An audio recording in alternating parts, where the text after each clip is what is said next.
शास्त्र वर्णन करते हैं कि दरवाजे पर नींबू और मिर्ची क्यों टांगा जाता है। दुकान के बाहर, घर के बाहर नींबू मिर्ची क्यों टांगते हैं?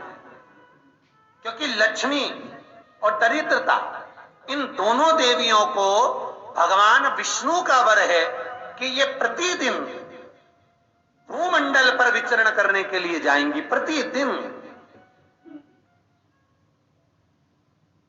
रोज प्रतिदिन लक्ष्मी और दरिद्रता दोनों भ्रमण के लिए निकलेंगे। और जिसके घर में मिष्ठान रखा होगा, उसके घर में लक्ष्मी मीठा खाने के लिए अंदर प्रवेश कर जाती है। और नींबू और मिर्ची दरवाजे पर इसलिए बांधते हैं कि दरिद्रता हमारे घर में प्रवेश ना करे, वो दरवाजे से खाकर ही चली जाए। दरवाजे से। एक बात बहुत ध्यान रखना, जिसके घर में फ्रिज में, डलिया में या रसोई घर में नींबू और मिर्ची ये दोनों एक ही जगह रखे रहते हैं, उसके घर में कभी शांति नहीं रहती है। सास बहू का, ननद भाभी का, भाई भाई का, परिवार में कुछ ना कुछ क्लेश जरूर ही होगा। 4 दिन अगर अच्छे निकल गए तो 5वें दिन क्लेश का जाएगा। 5 दिन अच्छे निकल गए, 6ठा दिन क्लेश का जाएगा। कुछ ना कुछ, एक जरा सी कटोरी पड़ी है उसके पीछे विवाद चालू हो जाएगा, जरा सा पानी ढुल गया उसके पीछे विवाद चालू हो जाएगा, बेडशीट बदल रहे थे उसके पीछे विवाद चालू हो जाएगा, पति कक्ष में आया विवाद चालू हो जाएगा, तुमने एक शब्द कहा, कोई लड़ाई की बात नहीं करी, फिर भी विवाद चालू हो जाएगा। समझ लेना कि घर के रसोई घर में या फ्रिज में नींबू और मिर्ची साथ रखा हुआ है तो वो क्लेश तो देगा ही। पंडितों से पूछोगे, ज्योतिषाचार्यों से पूछोगे, वो कहेंगे मोती पिना दो, कोई कहेगा पितृदोष हो गया, कोई कहेगा कालसर्प दोष हो गया, कोई कहेगा वास्तु दोष हो गया, पर वो आपको ये नहीं बताएंगे कि नींबू और मिर्ची एक डलिया में रखा हुआ है। ये हमारा वेद, हमारा शास्त्र बताएगा कि नींबू और मिर्ची ये दरिद्रता देवी को प्रिय है, और जहां नींबू और मिर्ची साथ रखा वहां दरिद्रता प्रवेश कर जाती है, और दरिद्रता गई तो वो क्लेश उत्पन्न करती है, जिससे इसके घर में सुख ना रहे। सुख नहीं रहेगा तो लक्ष्मी नहीं रहेगी, दरिद्रता उसके घर में आराम से रह सकती। अब बहुएं कहीं किसी से पूछ रही, सास किसी से पूछ रही, हमारे घर में शांति नहीं, हमारी बहू बहुत अच्छी थी, पहले बहुत क्लेश करती है, हमारी सास बहुत अच्छी थी, बहुत क्लेश करती है, घर में विवाद इतना ज्यादा होता है गुरुजी, जरा सी बात के पीछे विवाद होगा इतना बड़ा फैल जाएगा, पति पत्नी में जरा सी बात होगी इतना बड़ा फैलाना हो जाएगा, बच्चों को थोड़ा सा समझाओ इतना बड़ा फैलाना हो जाएगा। कारण क्या है? उसका कारण है तुम्हारे घर में जरूर एक डलिया के अंदर नींबू और मिर्ची या फ्रिज के एक बॉक्स के अंदर नींबू और मिर्ची रखा हुआ है, उसका क्लेश तुम्हारे यार रहेगा ही, सदा रहेगा। इसलिए महाराज नींबू मिर्ची दरवाजे पर टांगा जाता है, बाहर संग नहीं, बाहर। एक बात बहुत सुंदर है, जैसे दूध और दही दोनों एक ही झोले में, एक ही बैग में, एक कैरी बैग के अंदर दूध और दही अलग अलग पॉलिथीन में बंधे हुए हैं, अलग अलग डोलची में, अलग अलग डब्बे में रखे हुए हैं। एक व्यक्ति एक ही बैग के अंदर दूध और दही ये दोनों चीज अगर लेकर घर के अंदर आता है तो उसके घर में संपदा की तो कमी आती ही है, उसके घर में संपदा टिकती नहीं है। घर में अगर लाख रुपए रखे हैं तो 3 दिन या 4 दिन के अंदर वो पैसा वापस जाना है। दही और दूध अगर एक ही साथ आया है, एक ही व्यक्ति एक ही झोले में, एक ही बैग में, एक ही कैरी बैग में अगर लेकर आया, उसी तरह नींबू और मिर्ची का भी क्रम है महाराज। कई सब्जी वाले उसको एक साथ बांध देते, नहीं नहीं, नींबू भले अलग बैग में डाल लो, पन्नी में अलग बांध कर या झोले में अलग बांध कर मिर्ची रख लो, वो चल जाए, पर एक साथ अलग। मेरे को मालूम है दरिद्रता कि तेरे को खट्टा और तीखा पसंद है, इसीलिए महाराज हमारे हिंदू धर्म में बेटी की विदाई में 4 चीजें नहीं दी जाती। बेटी की विदाई में 4 चीजें नहीं देते। पहली झाड़ू, दूसरी सुई, तीसरी चलनी और चौथा अचार की बरनी।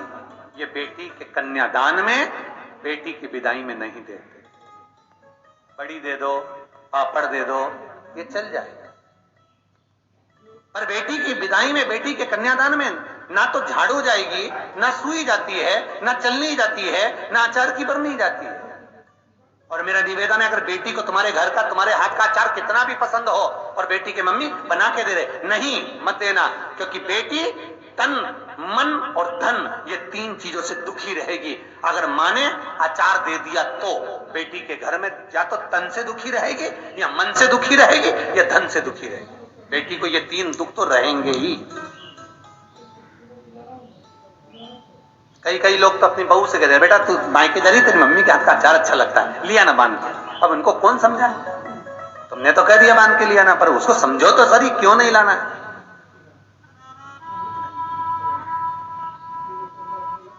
महाराज, दरिद्रता देवी को क्रोध आ गया। लक्ष्मी जी के साथ नारायण जाने लगे तो लक्ष्मी जी बोली, रुको प्रभु, मेरी बहन पीपल के पेड़ के नीचे बैठी है, आप कृपा करो। भगवान विष्णु ने कहा, सुनो लक्ष्मी, लक्ष्मी और नारायण इस पीपल के वृक्ष के नीचे आकर दरिद्रता देवी से मिले हैं। 7 दिन तक, पूरे सप्ताह पीपल के वृक्ष के नीचे लक्ष्मी और नारायण का वासा होगा। जो पीपल के वृक्ष के नीचे आकर दीप जलाएगा, पूजन करेगा, पाठ करेगा, उसको संपदा की प्राप्ति होगी। इतने में दरिद्रता देवी खड़ी हो गई और दरिद्रता ने कहा, वाह नारायण वाह, क्या बात है आपकी, पीपल के वृक्ष के नीचे तुम मिलने के लिए आए, मैं तो पहले से बैठी थी। 7 दिन तुमने अपने कर लिए, इसमें 1 दिन मेरा होगा। भगवान ने कहा, कौन सा?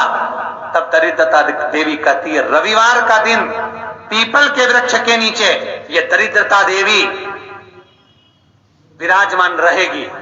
अगर रविवार के दिन कोई पीपल के वृक्ष के नीचे आएगा तो उसके साथ दरिद्रता देवी उसके घर में प्रवेश करेगी। इसलिए शास्त्र रीति में भगवान विष्णु ने उसी समय पलटवार करते हुए कह दिया, अरे ओ दरिद्रता सुन,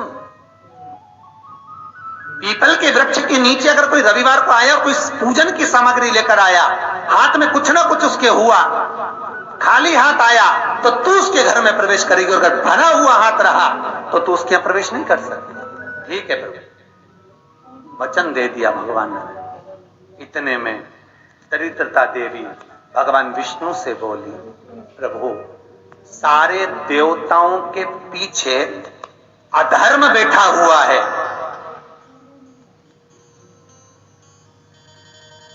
सारे देवताओं के पीछे अधर्म बैठा हुआ है, दुख और दरिद्रता कहां जाकर बैठे हैं, आप स्थान बता दीजिए। आपको अब भी कहा कथा में कि देवताओं के पीछे, देवियों के पीछे पीठ के भाग में अधर्म का निवास है, आगे धर्म का निवास है। इसलिए मंदिर में अग्रण्य प्रणाम करना चाहिए, आगे पीछे नहीं। दरिद्रता देवी कहती है, ये दरिद्रता और दुख कहां जाकर बैठेंगे, आप वर दीजिए। भगवान विष्णु ने कहा, ये भी तेरे लिए है, तू लक्ष्मी की बहन है, मांग ले, तुझे कहां बैठना है, कहां रहना है।